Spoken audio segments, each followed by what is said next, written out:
Today we wanted to talk about single family home rentals. No? Right. So 1/3 of all people who are going to buy a home in the United States of America are looking at it with investment minds. Even if you're not thinking I'm going to rent my home that I'm going to live in right now, it's still important to think a little bit like an investor. That way you can really decide if you're getting a good deal or not. So if you want to succeed, or maybe in the future maybe you're buying it as a single person, and in the future you want to get married and have children or whatever you want to do next. So maybe you can keep that property that you bought and convert it into a rental. You do not have to sell it. So it's just options you have in the future. So if you think like an investor right at the beginning, it's going to help you 100% make sure you're getting a good decision math-wise. Before we jump to the very good informative information, let's do our introduction. Okay, let's hit it. Hi, it's Alan Victoria. Welcome to our channel and podcast. And if this is your first time in our podcast and YouTube channel, make sure you subscribe and get notified. Also, you call text all the time, 252-327-3357. We love talking to you. Don't be shy. Also, grab our buyer's guide and seller's guide in the description below. Okay, so let's go into market research. So the very first thing we're going to do, of course, your real estate agent is going to be doing market research for you. If they're not giving you a CMA for the house that you're interested in, it's a little questionable. I'm going to get into a CMA in a minute, but understand your data on that housing market that you're looking to live in. It's not just you live there, it's what is going on in the housing market? What are the demographics in the area? What are the economic indicators in the area? And what are other properties selling for? What are competitive properties selling for? So you want to do some research into this to make an informed decision. If you're buying an investment property, you're buying a home. Make sure you understand what the rental property prices are, and really understand what the potential returns on investment might be. Because what would your mortgage be? How much are rents going for in the area? Those are important questions to ask, even if you have no intention of renting.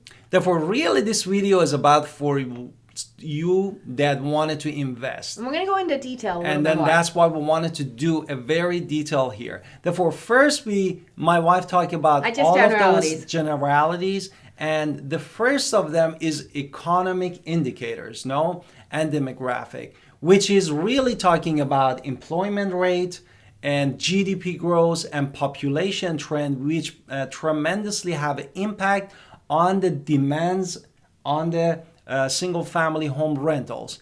And for example, population... economic and then population demographics are different. Exactly. Population demographics are going to be another area of the research. You're going to look up age, your age demographic, your household size, income levels, and also the types of homes people are in demand for, and what are the preferred locations people are looking to buy. Exactly. The second thing that is super important is analyzing local housing market that my wife was mentioning earlier, and this definitely gives you an insight for the specific area that you wanted to invest. And you should focus on the following components that we're gonna tell you. What is those components? Okay, so number one is supply and demand, right? This is the economic indicators that decide everything, including our prices.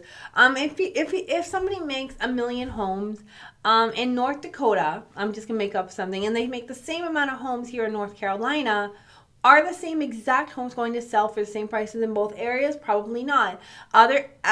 Demand is going to play a huge role. Who is buying these homes? How many people are prospective tenants to live in these homes as well? So I've heard of a town in Alaska where everybody lives in one apartment building, so the rental has to be a little hard there. So the market with the high demand in rentals and low supply is going to have high rents and lower vacancies, that's because of that. And then honestly, an opposite can be true. If you have a lot of demand for rent and a lot of supply, it's going to lead to lower rent prices. So you have to do your data and figure out the supply and demand. And the second things that we wanted to mention is the property values, which is, again, as my wife said, is a reflection of your local real estate market health. And by analyzing the prices at which your home is located or listed, sold, or went under the contract, you can get insight into whether the market is appreciating or stable or depreciating. Now, the next thing people are going to care about, if you're a renter or if you're buying as a home, you're going to buy as an investment, you're going to look up the school zones. People care about school zones and the crime rates. Exactly. These are things that you're just going to look up. Very easy to find out in most locations. And of course, desired locations, higher rentals, higher prices. It's just the facts.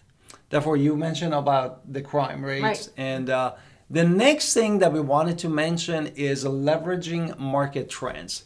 Therefore, understanding is staying ahead of understanding current basically market trends for single family home rental market.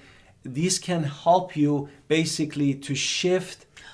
Can I explain a little bit more? Okay. Okay, so basically, single-family homes are going to be a little bit more suburban. Urban areas are going to have a little bit more condos, townhomes, things of that, because people live in multi-situations because they're in the city. With remote work, with a lot of people wanting to move away from big cities and into smaller communities, the demand for single-family homes has risen time and time again since for years now. So the demand for single-family homes is there. You want to talk about technology and amenities?